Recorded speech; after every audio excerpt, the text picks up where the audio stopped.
खुदावंद के जिंदा पुरफजल जलाली नाम में तमाम इस वीडियो को देखने वाले पाकिस्तानियों की सलामती हो।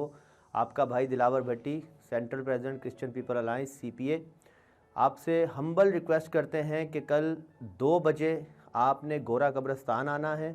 वहाँ से शारा फैसल वाला रूट इस्तेमाल करके हम कराची प्रेस क्लब जाएंगे, क्योंकि कल जबरी मज़हब तब्दीली फोर्स कन्वर्जन का जो बिल रिजेक्ट हुआ है, पहले सिंध असम्बली में 2016 में, फिर उसके बाद नेशनल असम्बली में, तो ये बार बार बिल को रिजेक्ट करने का मतलब क्या है? हुकूमत समझती है कि जो लोग असम्बलियों में बैठे हुए हैं, क्योंकि वो रिज़र्व सीट्स पे आते हैं, तो वो ये समझते हैं कि इनके पीछे अवाम नहीं है।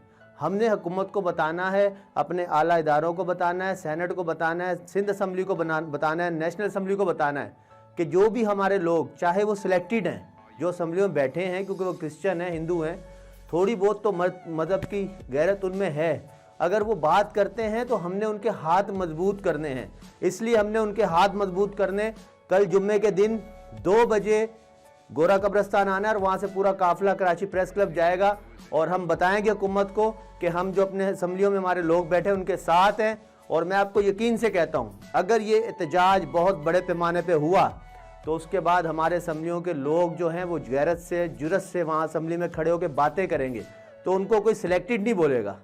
और अगर फिर भी उनसे ये बिल पास नहीं हुआ तो वो फिर दूसरा फैसला भी करने का हक रखते हैं। इसलिए आपने उनके हाथ मजबूत करने के लिए कल दोपहर 2 बजे गोरा कब्रिस्तान पहुंचना है और वहां से हम कराची प्रेस क्लब जाएंगे। ये हमारी बहन बेटियों की इज्जत का मसला है और मसीहों के, हिंदुओं के पाकिस्तान में आने वाले फ्यूचर का मसला है, गैरत का मसला है। इसलिए तमाम लोग निकले। God bless all of you. जय यसूदी, हर शय यसूदी।